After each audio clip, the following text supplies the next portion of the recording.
Hello, witches! Indeed, it is time for the Witches Movie Coven. So grab your goat, grab a drink, and grab some holy water this evening because we are talking about The Conjuring number 3, The Devil Made Me Do It.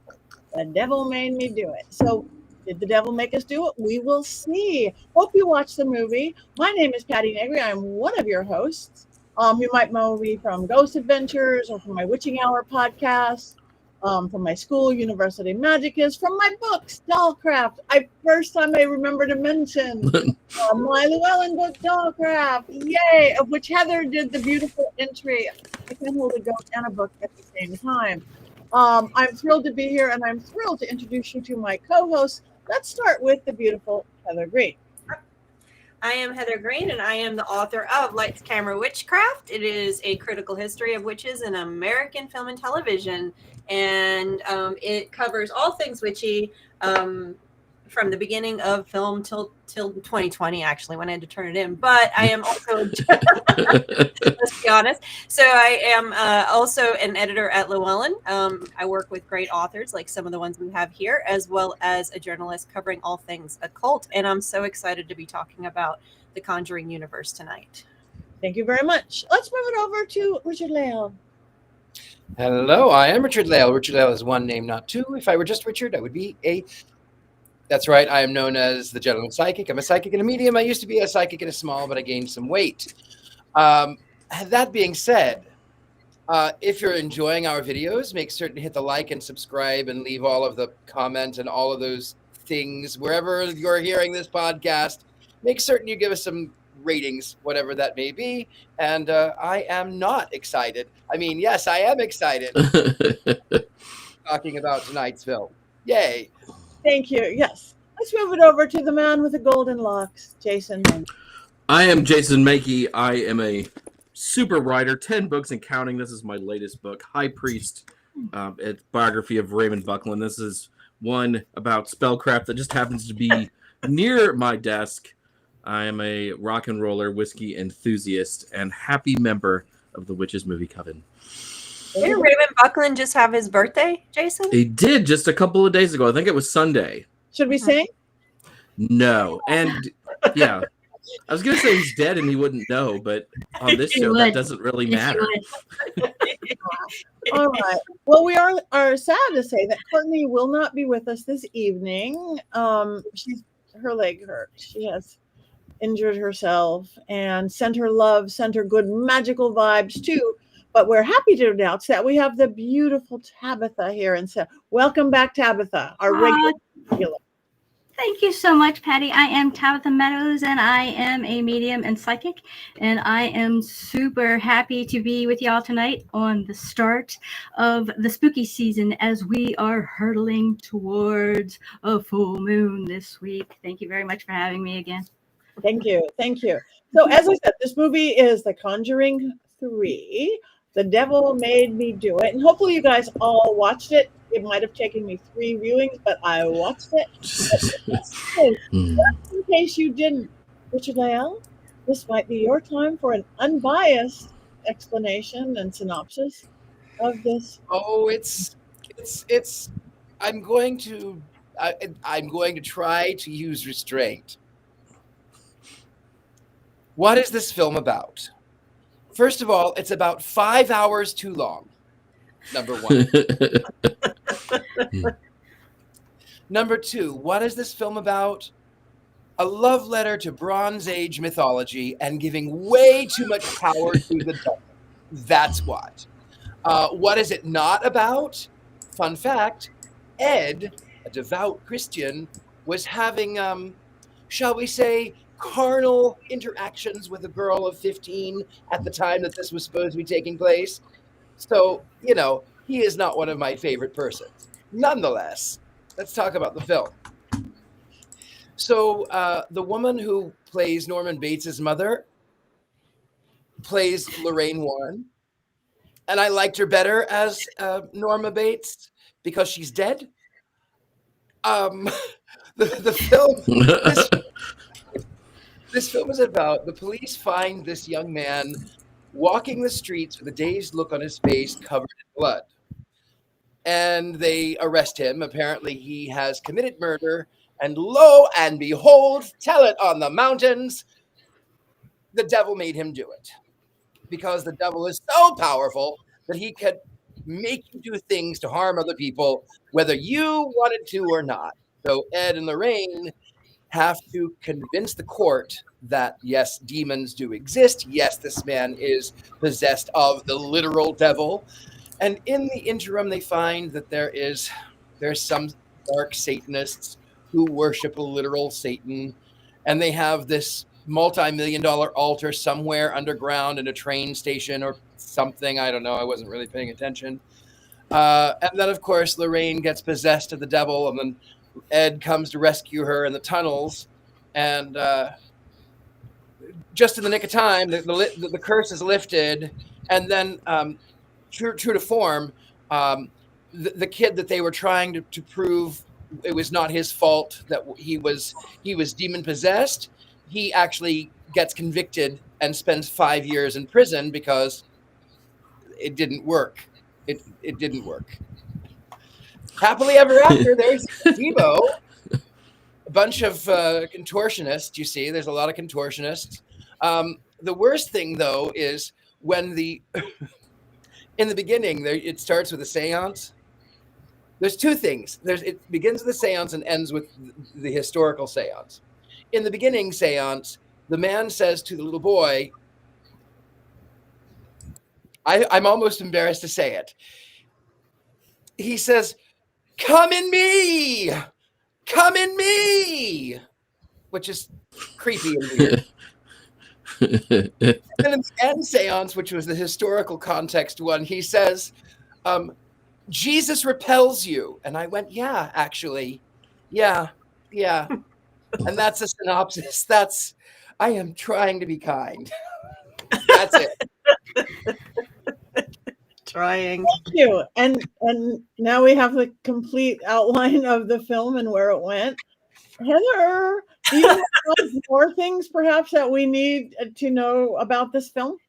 Yeah, well, yes, and so I'm going to do this a little differently. So I'm going to go over, sort of talk about more about the universe than I am about this specific film, because it's part of a bigger thing. But first, on this film, Conjuring 3, Devil Made Me Do It. It actually is part of, like I said, this universe. It's very popular, considered the most popular horror franchise in movie history. Hollywood history, definitely modern horror history. It made 24 million. This one made 24 million. It opened. It cost 40 million. It did not do as well. It has not made as much money as the first Conjuring, which is the most successful. But the original Conjuring budget was only 20 million. So the second two were 40 million, and the one coming up that's just being released has a 55 million budget. So you can see how they are investing in this franchise. It is expected, the new one is expected to rake in a ton of money. So they are expecting success. This one was directed by Michael, I think it's Chavez or Chaves. I'm not exactly sure how to pronounce his last name. He directed 3. He directed 4. The original director, James Wan, he directed a number of the different ones in the franchise. He directed 1 and 2. So there's a changeover in the director for this one.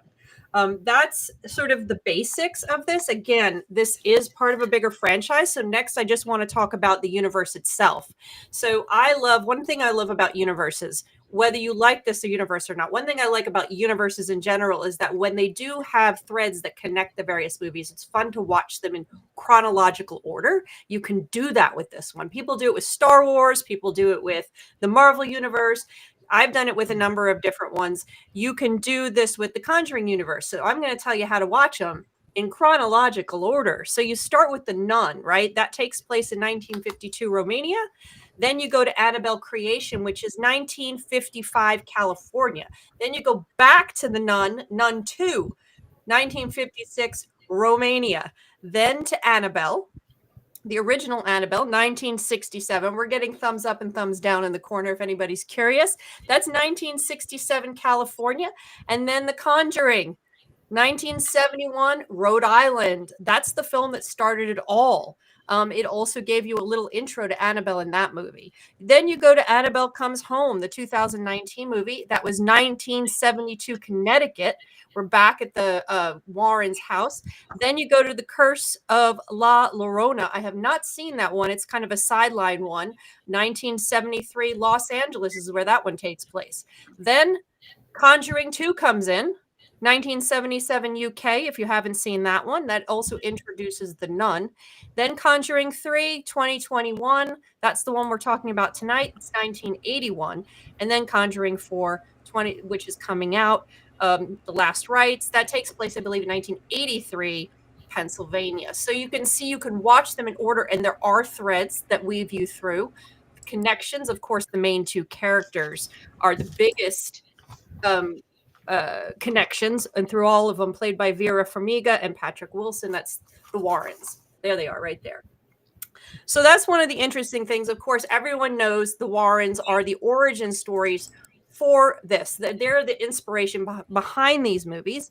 Ed and Lorraine Warren, whether you love them or hate them or like them or whatever, they did. All of these movies are based on cases that they went on, real cases. Kind of. Well, yeah, hold on. I'm not done with that. They are, I said based on. They are based on cases. They are not accurate historical retellings. There's a lot of stuff that was added to make narratives, better narratives and better stories out of them. And we'll talk about that in a second. But the Warrens started their investigation society in 1953, I believe. But they really didn't hit it big, let's say, until the first case. It was Annabelle case, 1970. Right, Clarabelle? Do you have anything to say about that? You can't even see her. She's watching us. Hello. So that was their first case. That's when they got popular. That was 1970. Their last case, which is the one in this new movie coming up, is the Snurl case in Pennsylvania. That was 1980. Well, I have 1986 down over here, 1983 somewhere else. So it is their last case. At least then, from 70 to 86, they were very popular. Their cases, just for notes, of course, the Conjuring house. I went there. I'm wearing the T-shirt. That's an actual house. It's an actual story. I believe Patty's been there as well. I don't know if anyone else has been there. Then the second movie is based on the Enfield poltergeist happenings that was in the UK. There's a TV show or a TV documentary you can watch about that. That's Conjuring 2. Conjuring 3, of course, we've already heard that there was a legal case where Arnie, the one who shot, that was the first murder in that town's history. What is it? Brookline, Connecticut. So it was the very first time anyone was murdered in that town in its 150 years of existence. And it was the first time that's been publicized or known that anyone tried to use demon possession as a defense. Now, of course, we can talk about Salem and accusations of demon possession, but that's a whole nother story, right? So that was the first time in modern times that it was used. So it's kind of it was a court case, but there's a lot of stuff that's woven into these stories that does not exist in the Warrens' files. Like the nun, Valak, I believe they call it. There was no Valak nun. That was something that was made up for the movies. Of course, parts of The Conjuring, some aspects of that. A lot of these things were not part of the actual cases. They were made for the stories, which takes me to the next thing. And just so everyone knows, the Warrens are have now passed. Their society does still exist. I think it was just purchased. Patty will know more about that because you're involved with those folks. So you can talk about what's going on with that. Patty and I both co-wrote an article about Annabelle, and it touched on some of that stuff, what's going on with that. So that's for another time. But the next thing to talk about is Ed and Lorraine Warren. The other big piece you have to know about them is they were devout Catholics, which Richard-Lael suggested already a little bit. Everything they did in this world, understanding them and how this worked, is understanding that this was that they were devout Catholics. He called himself a demonologist. She called himself a psychic. What they did was all through the lens of being Catholic. I know somebody that did work with her at a period of time. She was, in fact, psychic. She did feel things. However, she saw whatever she felt through that lens. And that affected the way they judged everything. So it's very important to understand when you are watching retellings of their things or hearing their accounts, is that they're telling it through that lens. And so when you see why they came, it's not a coincidence why they became popular in the 70s. This was the lead up to the Satanic Panic. They didn't cause it, but they rode the wave. The reason the Satanic Panic happened, it was mostly a reactionary movement to the counterculture and all the changes that were happening. We had the fundamentalist movement got strong. It got in bed with politics by the Reagan era. So you have this whole movement of why the Satanic Panic happened. They rode the wave in. They probably would not have been as popular if remember, they were doing this since the 50s.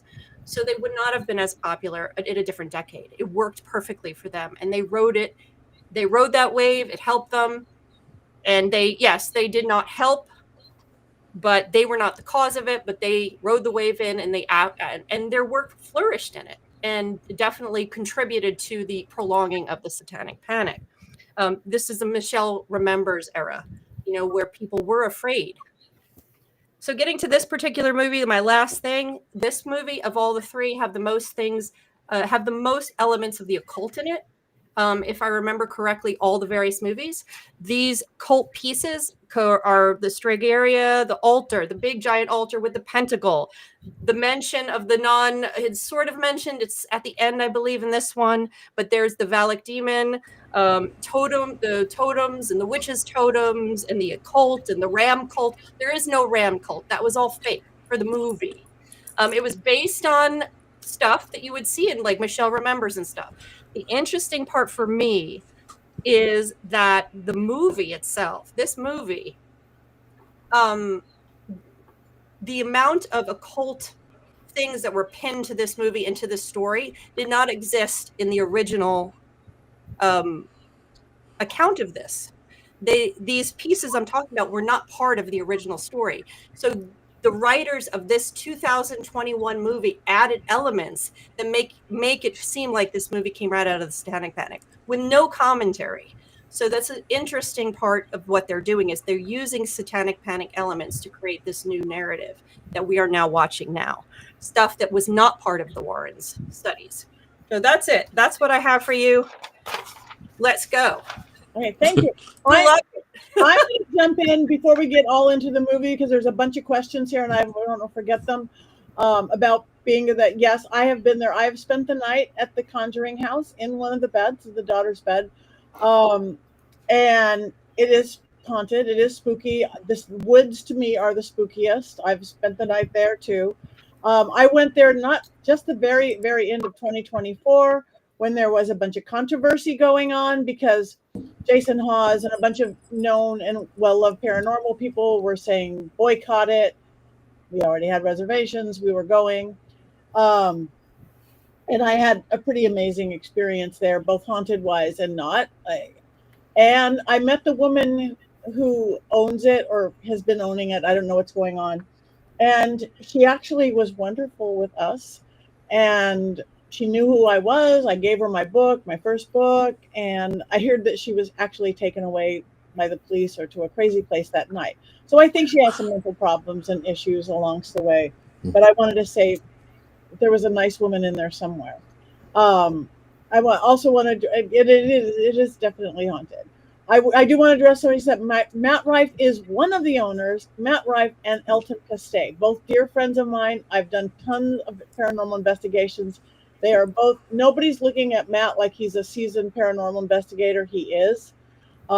He's just known and famous for being cute and a comedian. But I've worked with him and he takes it seriously. So Annabelle is in really good hands. I knew for months and months before everybody did, and it was just kept silent. And they're going to do good things with the Warren estate. They're going to make it an Airbnb that with equipment that people can go if you don't have ghosts and you want to go experience. Again, I feel really good about it. Also, a dear friend of mine, again, then we'll get back to the movie, is Andrea Perrin, because she's on the circuit with me. She is one of the daughters of The Conjuring. She was the daughter that was there. And she she likes to remind everybody that there was good ghosts there too. She never had the negative experience that everybody else did. There is negative there. So again, movies are movies, but it is definitely a haunted house. Her thing now, though, I must say she's one of my favorite people. She's at the paranormal things because she's a Conjuring daughter, but she's into the whole ET thing, the extraterrestrial thing, and she can sing and they come down. A few times I've been with her, and she's just like, okay, there'll be 60 of it. So they'll point your cell phones up, and she starts singing, just no microphones or anything. All of a sudden, these little lights start coming out of the sky and orbs, and then I taught her to do it, some chanting, and they even came more. So she is one of my favorite people, and I know her health has been a little rough lately. So shout out to her. She's not negated anything about the movie. She doesn't stand by them, but I don't think she has a big issue. It's just her truth is slightly different. And I forget what else I was going to remember, but yeah, go spend the night there if you can. And now you're going to be able to. Well, I don't know that yet. Never mind. I'll talk about it later. It's been in the press, Patty. It's okay. Not the Conjuring house. That's right. The Warren's house, not the Conjuring house. I know nothing. Yeah. The house in the museum. Yeah. Go. You can spend the night at the Warrens. I skipped ahead for a minute. I apologize wholeheartedly. Soon we're all going to be on the road together. We're going to get a van. We're going to get a dog to come with us. Yes. And we're going to go on the road, and we're going to go to all these places. And the van we'll broadcast. Jack Phillips. We should do that. The tour, the movie Coven tour. That'd be awesome. Patty and I will be in the back with Scooby snacks, I think. Yeah. Nice. If we're doing Scooby-Doo universe, I think I'm Vincent Van Gogh. I think that's the closest association that I would be. Maybe sadly, when I was young and blonde. Sadly, I always felt Scrappy Doo for myself. Like, I don't know why. That's not good. Nobody relates to Scrappy Doo but me. Velma. There we are. Yes. Zoinks. We need a big flag. Jason, you keep popping into the main picture. Take it away. Oh, so I have feelings about this movie, and the first movie is really good. The first Conjuring movie is a very well-made film. It didn't bother me. I'd never seen such detail in a horror film before. James Wan is like a top-notch filmmaker, and he chose to make a horror movie. And it was great, and there's some nice jump scares in there. I know that there are liberties taken. The Warrens of the films are not the Warrens of real life. But this third movie angers me greatly, because this movie is Satanic Panic to the extreme, especially to be released in... Originally, it was supposed to be out in 2020, but it came out in 2021 because of COVID. You had all the QAnon stuff going on. There were a lot of conspiracy theories going on that are very similar to what happened during Satanic Panic. And to promote that, I felt, was irresponsible. One of the great things about the first two movies, they're researching ghosts. And now we have a real person murdering people and trying to get others to murder people. And it's not like the first two movies, and it's just rotten to its core. It's absolutely rotten. You know how I'm going to wands up or down already. Oh, yeah. But this movie just makes me angry, the amount of Satanic Panic that's in this film. Mm-hmm. That character's made up. It was all added, yeah. Yes, yeah. The character Isla Kastner, she's made up. She's fictionalized to make the movie more supernatural. So that is definitely one thing that made me super upset about this is how that they treated witches, to make it up and actually blame it on witches, because it's about the devil made me do it, but somehow there's a witch that pops up and it becomes a story all about her, and just the light that they betray us in over and over. It's the same thing with this this made up totem thing. I actually me personally, I hadn't even heard of a totem in regards to witches. I'm not saying that it isn't out there, but for me, totem is more like an indigenous word. But just that whole thing being made up in a movie that they tell you at the beginning is based on a true story is unfortunate, because a lot of people are going to take this as as the gospel and think that this is real without having done any research for themselves whatsoever. So I totally agree with you, Jason. I think it's unfortunate. I will say, however, as a former Christian, even though Thumper's not here, as a former Christian, I did kind of giggle and laugh when they said Satanists are more powerful at night. I'm like, oh, well, that explains a lot, actually.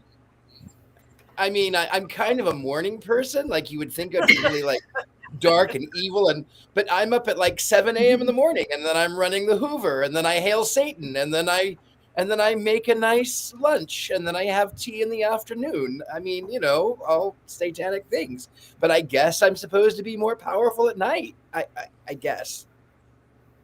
Because Lucifer, Daystar, son of dawn, really powers up when the sun goes down. Yeah. That's another thing that's irritating too. From all of my research and all of my observations in the paranormal world and being a medium, what I've found that most what people deem as demons ended up being just really, really, really bad humans. And there's the thing that we have is called free will, and it's used when it's convenient, and when it's not, we humans tend to like to have something else to blame our own shadow on, whether it's a whole group of people or individuals. It's just, there's just people out there that blame the devil, Satan, for their own miscomings. And again, I personally don't think that that's fair to the devil or Satan. I think you human beings need to own up to your own crap. If you're a bad human being, okay, you can fix it. Fix your crap. That's our next shirt. Fix your crap, Tabitha Meadows. I think that to tell any of these stories, they were going to have to create stuff for them. We can't tell witch narratives without in fictional narrative cinema without creating drama. You can't, and you can't tell any. So and then there's that guy. So he's gone. Well, there he is. The drama could have been in the courtroom. Well, that's what I'm saying. That was going to be my point, Tabitha. I'm sorry. The point is they did it in The Conjuring, but they did a little bit of crossing over into the witch thing, but they didn't lean so far into the Satanic Panic stuff as they did in this one. And that's the biggest problem with this movie. And then, like I said, it wasn't there. None of it was there. It didn't have to be there to tell this story. They could have just done it as a paranormal. They could have left the whole witchcraft occult out of it, and it still could have been, and added some drama like they did in the first one, and it would have been more effective and simpler and less hokey. And unfortunately, they wouldn't have had to spend $40 million on the budget. Exactly. Well, and then the other thing is, if they were going to use Satanic Panic stuff, you comment on it, which is what Stranger Things did in the last season with Vecna. They had this. They showed the Satanic Panic stuff with D&D and all, but it was commentary on the problems of it. They directly pointed the finger at it, and they could have done something like that, but they chose not to, because this is the Conjuring universe, and that's not what their goal is here. So, we'll see how number 4 works itself out.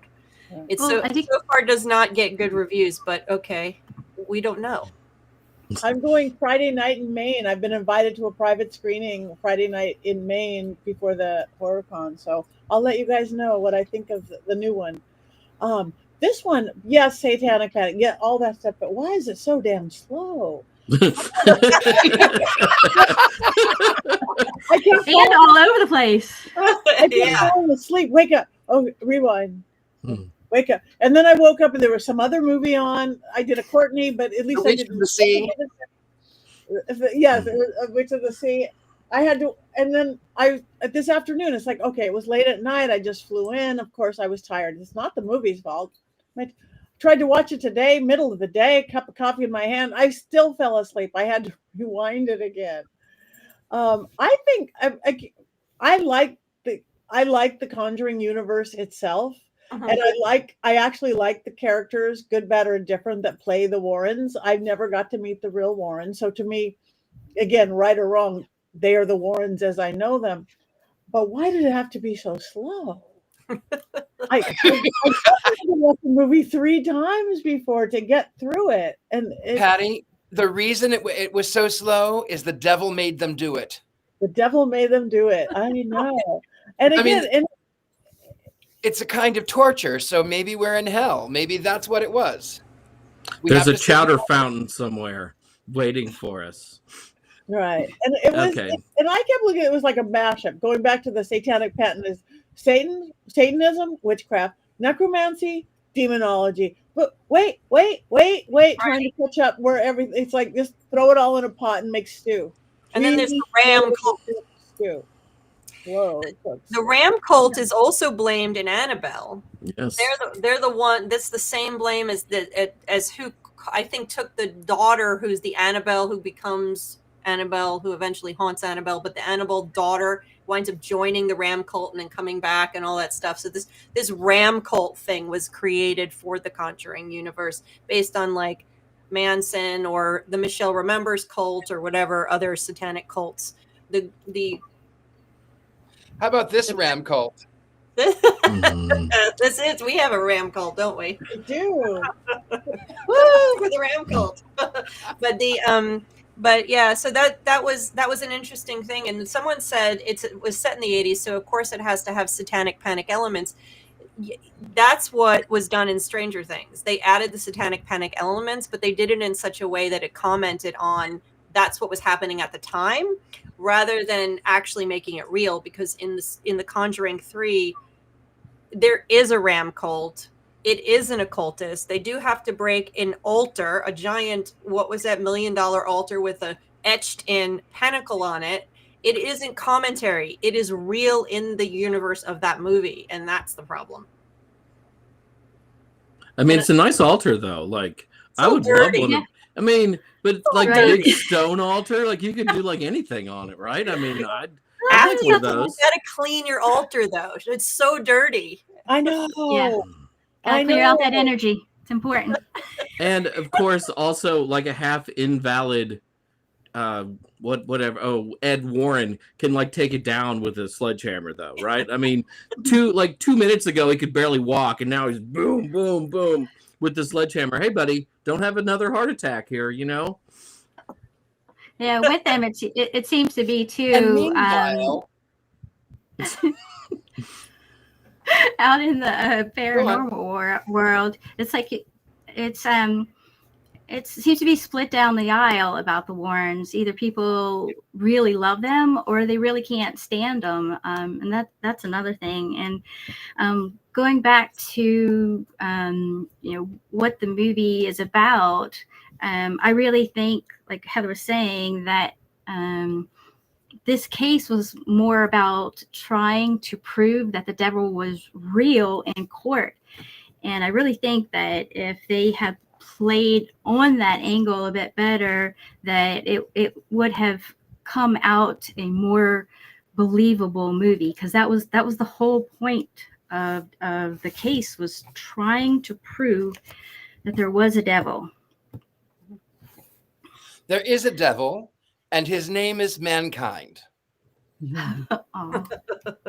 That's another conversation.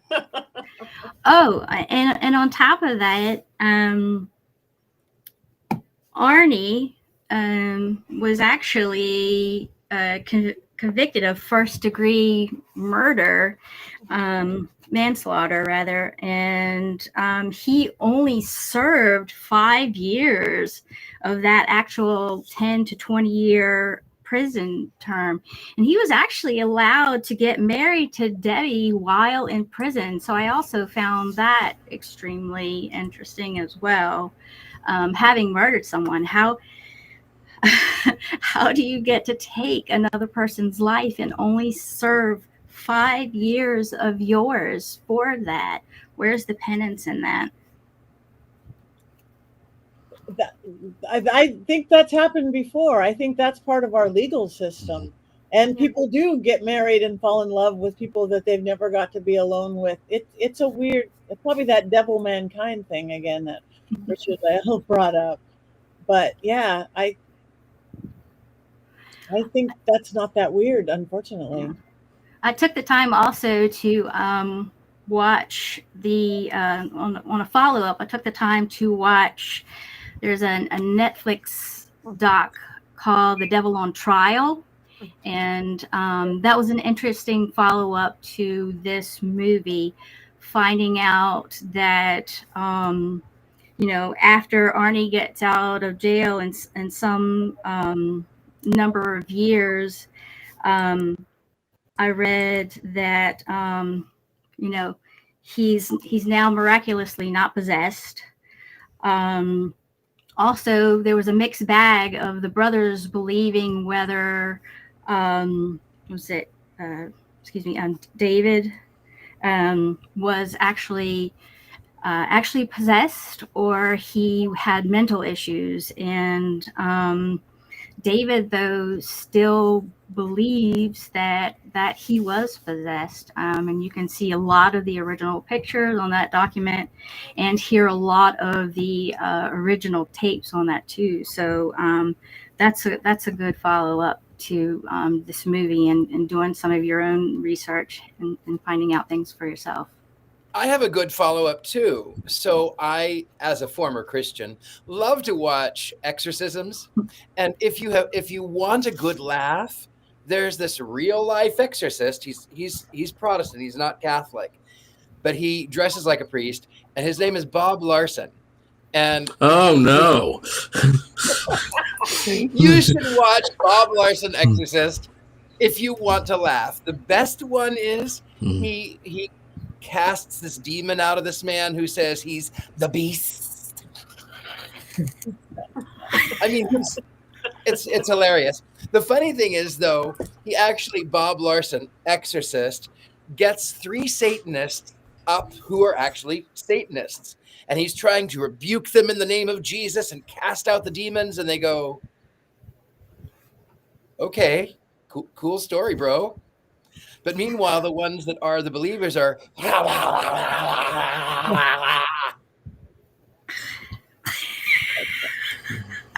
Bob Larson Exorcist. If you want to laugh, you will watch Bob Larson Exorcist. And the thing is, he claims to have cast out 10,000 demons, and he claims that he is serious. But if you want to laugh, watch Bob Larson. It's like candy, Inject that right into my veins. Oh, another thing that I did appreciate, actually, one of the things I did appreciate about the movie was the psychometry that was used by Lorraine. And that's an extrasensory perception. It's where you touch an object and you can gain information about its history. And that is very much something that people can do. I can do it, and I'm sure a few of you others in here can do the same thing. So that is very much something that is real. So I wanted to mention that as well. But you don't have to grab a corpse, though, right? I'm pretty sure you can do it in other ways other than a corpse. I was surprised how well preserved that corpse was, having been in the water for that long. Mm-hmm. That was amazing. Right, and she did pendulum too, didn't she? Yeah. Didn't she work with a pendulum a little bit? I remember seeing that, or maybe that's while I was asleep. I like the waterbed though. I like the water. Oh yeah. The waterbed was allegedly Those aren't drawn from a water real images. experience, though. Like there was a stain on a bed, and that was a real experience. So that was like one of the few things in this Is that movie a that real- was it based just- on something. Yeah, I don't. It just made me want a waterbed. Who was thinking about A Nightmare on Elm Street too? We could put a waterbed in the back of our van when we Yes! go on tour. Pat. Oh yes. Plan is coming together. Mhm. But, Yeah, I mean, because that's a sign of class is when you have a waterbed in the back of your van, yeah, you're bad. right? That probably Those people inspired the with a bunch of Satanic stuff Panic going. too. We may need a whole school bus. Okay. Right. Get on that, producer Rob. Yeah. Now, I also, just in talking about people who investigate the paranormal and the world of demonic possession, I just wanted to give a shout out to Catherine Crowe, who wrote The Nightshade of Nature, or Ghost and Ghost Seer, and that came out around 1948. I also want to give a shout out to Hans Holzer, who wrote Ghost Hunter in 1963, and he wrote about demonic possession as well. So I think it's important to mention other people who were also doing the same things around the time Ed and Lorraine were doing their thing. As I will some say people this. Sorry. no, About demons. I was just about demons. So I think that demons get entirely too much credit, but are there non-living entities that exist that one can be possessed by? Yes, I will say I have channeled these energies that were never human, and I have seen through the eyes. I was at the Los Feliz murder mansion. I allowed the spirit to come into me, which was funny because even in that one, the family was Jewish. The demon that I was channeling was pre-Christian, and Zach, love him, tried to cast the demon out in the name of Jesus. I think too that some people mistake elementals for demons as well, because the energy of an elemental very consuming and very overwhelming, and when people don't know what to do with their feels, it seems like for the most part it goes straight to negative. And I think that's in part to movies and television and people being told how they're supposed to feel about these things. So I think it's, people tend to go straight to that, and they don't actually know what or know how to figure out or deal with, or even know what they are dealing with. And I know Patti, you and Richard-Lael actually have. Patti, you have the University Magicus, where you actually teach about some of these things, right? We teach it. We teach it all. All of this weird, spooky, fabulous stuff. Is that our bus? That's our bus. There's our school bus. Oh my goodness. I like the wood ornament. Waterbed. We have to make room for the waterbed. I think that's perfect. That We cracks need to me get up on there that. about Richard-Lael and the cross with Zach. I was just again at the museum with Peggy the doll, who's a haunted doll, and I've done a seance with her. They've got a rosary on her, and she hates it. She hates it. I think she's Jewish. What's it gonna do? Did you tell them? I have, but nobody listens. Oh, that's they get them on unfortunate. I That's it's a long time since I said it. I asked just one of the tour guides yesterday or the day before, going. I think one of the getting back to what Tabitha said about language and how people react to different spirits. I think that the language that we're seeing in these movies is language that has been built over time and has escaped just the religious sector where they came from, and now circulates in the general population as ways to term experience with the unseen entities. Most people don't have the terms that you're talking about. Most people don't have term elemental. They don't understand the different types of spirits they can be dealing with, because one, they're not interested in reading the books that we're talking about. I have a fabulous author who wrote a book called Unquiet Voices. That's a wonderful occult take on working with animals. Working with the unseen elements, not working with animals. So Unquiet Voices gives those terms, but it's not something the general population is going to read. So the terms that they get are from these movies. They're from not centuries, but a century of movies and TV, as well as books and everything that have been uniformly influenced by Catholicism in Western culture.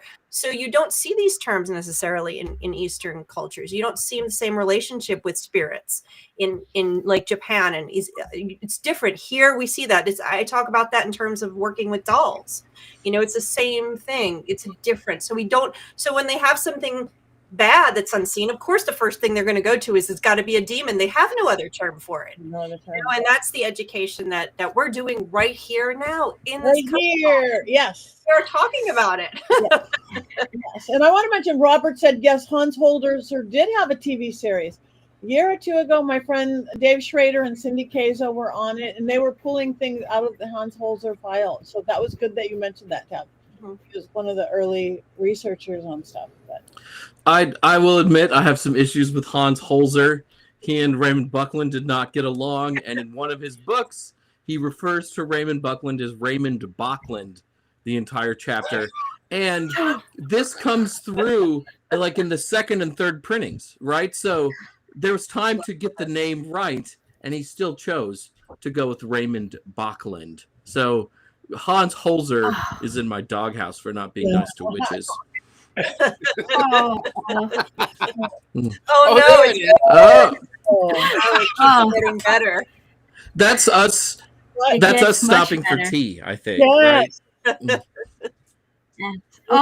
Tea time with Richard-Lael. Yeah. Taking it on the road. Okay, who hasn't talked about the movie yet? Anybody?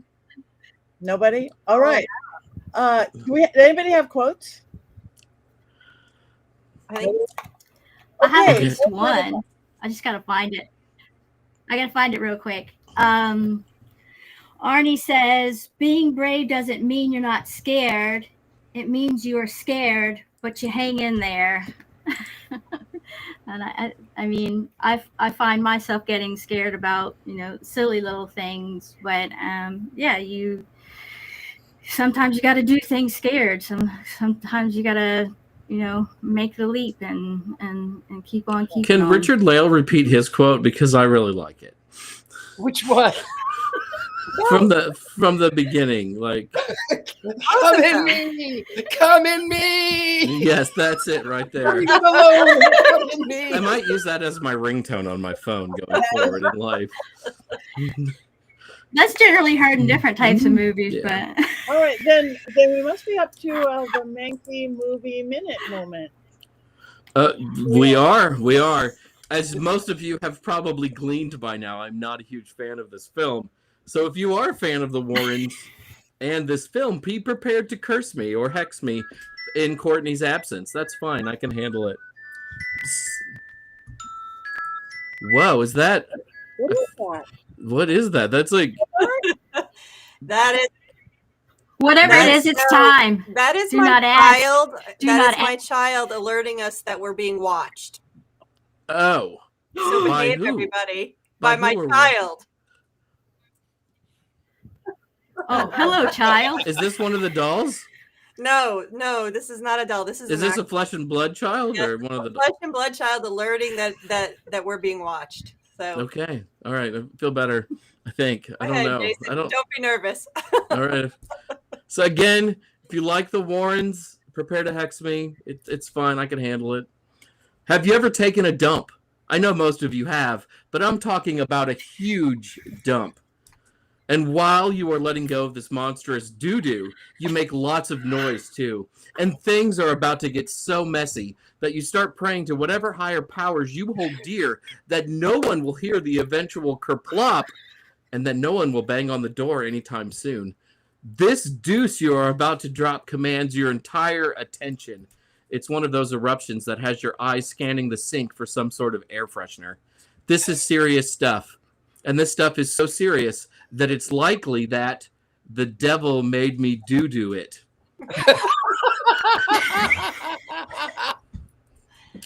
Well, if you've ever taken a dump like that, I've got good news for you.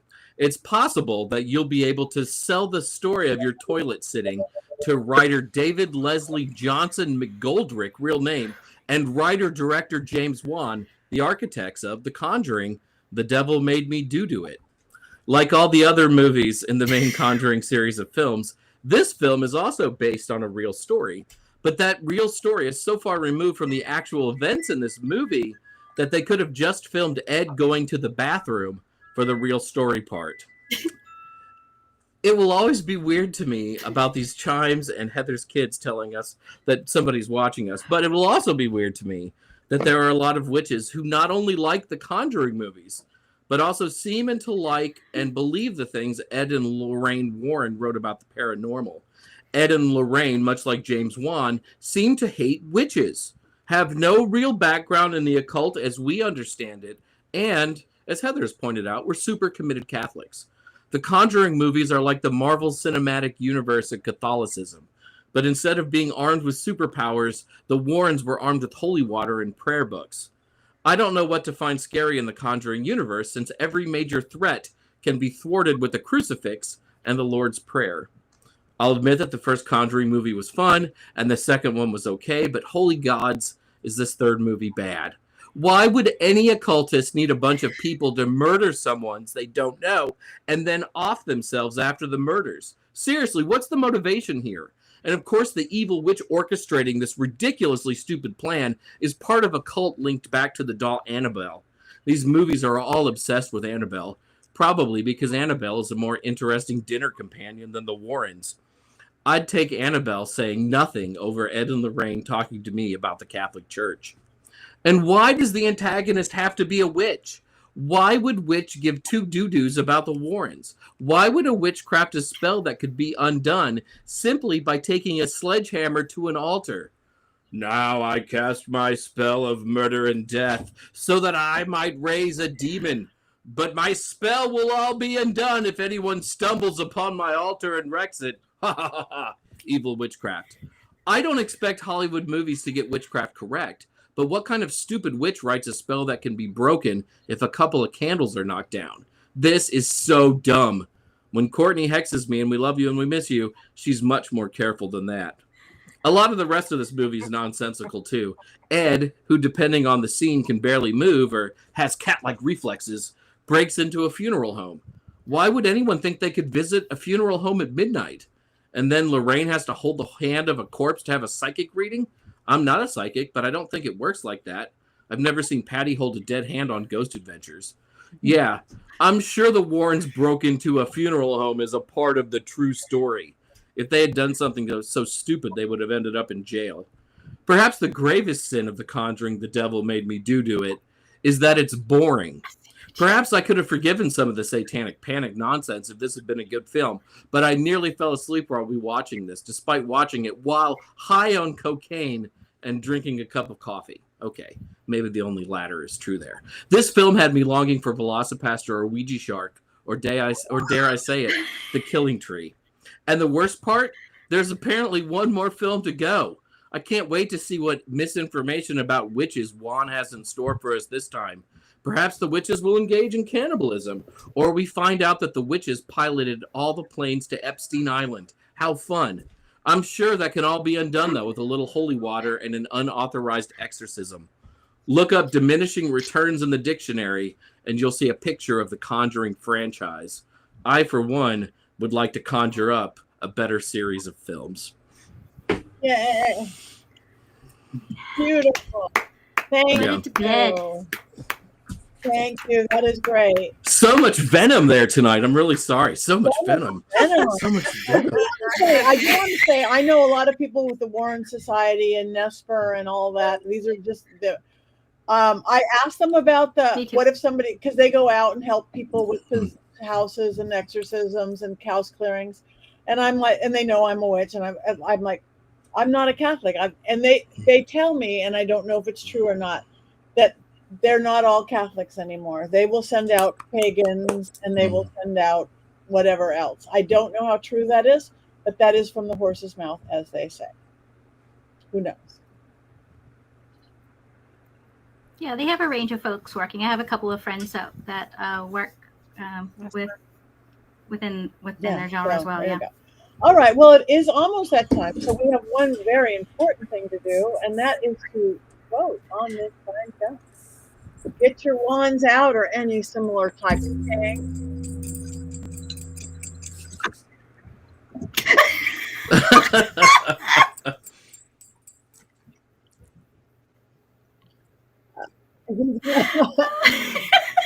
Oh, Richard. Okay.